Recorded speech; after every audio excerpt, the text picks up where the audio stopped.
Going to pray. Amen. We are going to pray. I want you to agree with me in prayer. Hallelujah. Nobody in this world knows how to pray. Do you understand? Nobody in this life knows how to pray. The Bible says, for the Holy Spirit, He helps us in our infirmities. And He gives us the prayer language. So maybe you are here, and all that you say is, I don't know how to speak in tongues, so I cannot pray. Don't worry. The Holy Ghost knows your problem. And He will enable you to pray. Can I hear an amen to that? Let's quickly open our Bibles to the book of Proverbs chapter 31, the verse number 18. Proverbs chapter 31, the verse number 18. I want to do a quick reading. Then I'll read some few scriptures. And I believe we'll do some 5 minutes. Something. Proverbs 31, verse 18. I read. She perceiveth that her merchandise is good. Her candle goeth not out by night. She perceiveth that her merchandise is good. Why? Because her candle goeth not at night. I will come to that. Let's flip to Isaiah chapter 23, the verse number 18. Isaiah 23, the verse number 18. Isaiah 23, verse 18. I read, and her merchandise and her hire shall be holiness to the Lord. It shall not be treasured nor laid up, for her merchandise shall be for them that dwell before the Lord, to eat sufficiently and for durable clothing. I read again. And her merchandise and her hire shall be holiness to the Lord. It shall not be treasured nor laid up, for her merchandise shall be for them that dwell before the Lord, to eat sufficiently and for durable clothing. The same book of Isaiah, chapter number 45, the verse number 14. Isaiah 45, the verse number 14. 45, verse 14. I read, thus saith the Lord, the labor of Egypt and the merchandise of Ethiopia and of the Sabians, men of stature, shall come over unto thee, and they shall be thine. They shall come after thee. In chains they shall come over, and they shall fall down unto thee. I thought you would be happy and thank God for this message. Amen. Amen. He said, in chains they shall come over, and they shall fall down unto thee. They shall make supplication unto thee, saying, surely God is in thee, and there is none else. There is no God. Amen. Amen. Hallelujah. Amen. Oh, hallelujah. Amen. Yes. I want to talk about under our final listing. Yesterday, we continue with the witchcraft that is on our side. Whatever, sometimes we find ourselves witching a craft. Yesterday we talked about the fact that sometimes we allow and we encourage certain nature to crop up from within our lives, and we end up witching a craft unknowingly, and sometimes even knowingly. We see ourselves, example, we discourage whatever God has put in us. God has put into us a strong man and a strong woman, a potential man and a potential woman, a rich man and a rich woman. Can I hear an amen to that? Yeah. But sometimes what we see ourselves doing is that we end up witching or bewitching to destroy that seed of greatness in our lives by thinking negatively that we cannot do anything or that we are inadequate. Amen. And yesterday, by the grace of God, we heard that how that God is looking up to us for one more time. Somebody touch your neighbor and say one more time. One more time. Or give somebody a high five and say one more time. One One more time. Tell the person, don't die yet. One more time. Don't give up yet. One more time.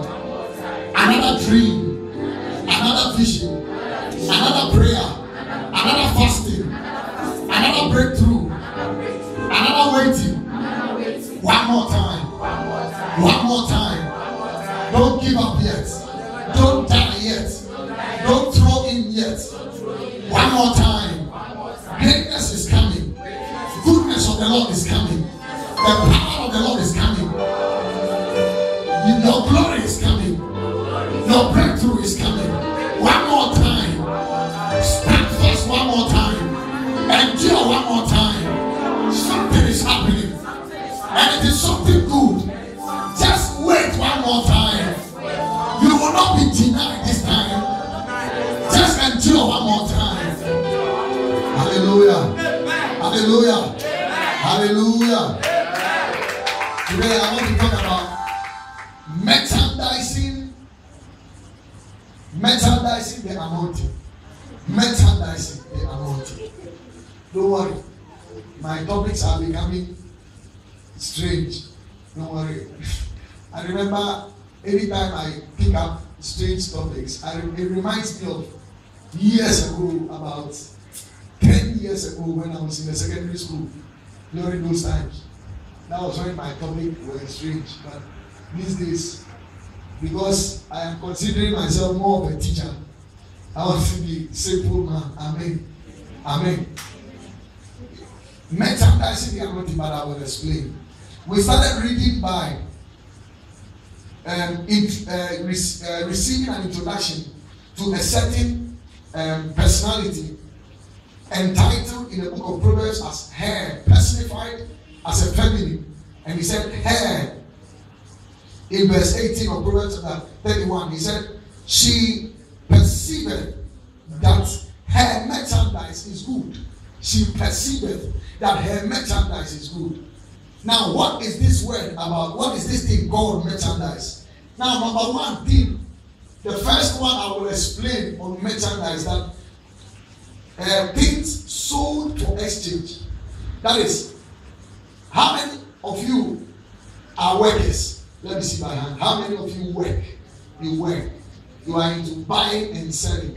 Show by hand. You are into buying and selling. Oh, so nobody works over here. I want to show by hands. I want to see who work. Oh, you don't work. Who did you want? There are no workers here. Amen. Somebody thinks that because nobody is coming to buy from you, it is not the way. I will explain further. As for the buying and selling, it's only a terminology I'm using it to qualify something. Amen.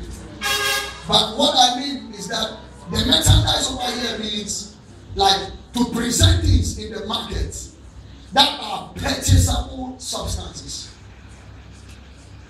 So, if I take bread to the market and they are purchasable, it is a merchandise.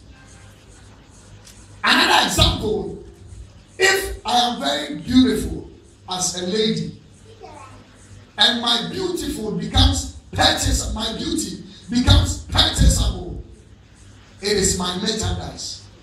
Now, if I sing powerfully and my singing ability or my grace of singing becomes purchasable, it is my merchandise.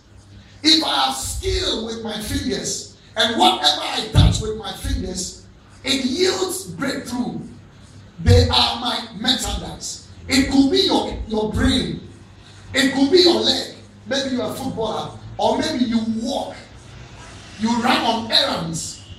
As a result of that, it brings you earning. So it is your merchandise. Why? Because they make what you do purchasable. Now, this is what the Bible is saying about this she personality. Is that she perceived her merchandise. The only thing God is telling us here is that you are gifted, but can you see it? You are anointed, but can you recognize that you are anointed? You are powerful, but can you see that you are powerful? Tonight, God sent me here to tell you that there is a tree of life growing up on the inside of you. If only you can agree with what he has said, that something good and something beneficial is growing up on your inside. If only you can agree. Somebody say, if only. If only. Oh, I can't hear you. Say, if only. If only. If only you could agree with the word of God that says that something purchasable is coming out from my inside, and that thing will send me to the market. I am reminded in the book of Proverbs, Solomon wrote to the people at that time, and he said the gift of a man will bring him. That means the purchase, if his gifts becomes purchasable, it will bring him before kings, not mere men or mere men. He said, seest thou a man diligent in his business? That means a man who is able to organize his gift such that they become purchasable. He says such a fellow will not stand before mere men. He will stand before great people and kings. You see, you are gifted. People are in the market. They are waiting for the rare substance and the rare species, and they are looking for that unadulterated thing. They don't just want any fakery. They just don't want anything synthetic. They want the original one. They want the originality of what they need to solve that problem. Jesus one day told John in the book of Revelation, he said, look at me here, John. I am the King of Kings. I am the Alpha and Omega. As a matter of fact, not only that, I hold the key of David. I am the one. When I open, no man can shut. And when I shut, no man can open. Why? He has a purchasable substance. When he presents that purchasable substance into the market, it is buyable. People will come from all the ends of the earth and they will come to buy. The Bible said Jesus one day, when he had entered into the temple, they tempted him that he would do the scripture reading on that day. In the book of Luke, the Bible said when they had presented him and tempted him with the Bible, the Bible said he opened to the place in Isaiah and he quoted and he said, the Spirit of the Lord is upon me, for the Lord God has anointed me to preach the gospel to the poor. He has anointed me to heal the brokenhearted. I can see that God has anointed somebody to preach the gospel to the poor. There is something purchasable inside you. God has put an anointing upon you, and he is saying, go, I am anointing you. I am reminded in the scripture, Jesus, when he woke up from the dead, he presented himself to his disciple and he said, hey, all power is given unto me in heaven and on earth and under the earth, and I commission that power to you. Go ye therefore, go ye therefore, go ye therefore. Not only will you go and preach, but if you have a voice to sing, go ye therefore. If you have the hands to do business, go ye therefore. So far as it's a righteous business, it will yield results. So far as it will bring glory to my name, and it will bring the name of Jesus to a place of glory. He said, go ye therefore. You and I, we have been mandated to go to the east, to go to the west, and to go to the north and the south, that we will present these purchasable giftings, and purchasable talents, and purchasable anointing, and purchasable qualifications that God has given to us. It could be your academic excellence, it could be your degree, it could be your wisdom, it could be the way your family brought you up, it could be the way you cook, it could be the way you pray, it could be the way you sing, it could be the way you are joined the ushers and you are committed to the ushering department, it could be the way you are joined yourself to the singing department with all faithfulness and commitment, whether you have money or not. So far as you have discovered that it is your tree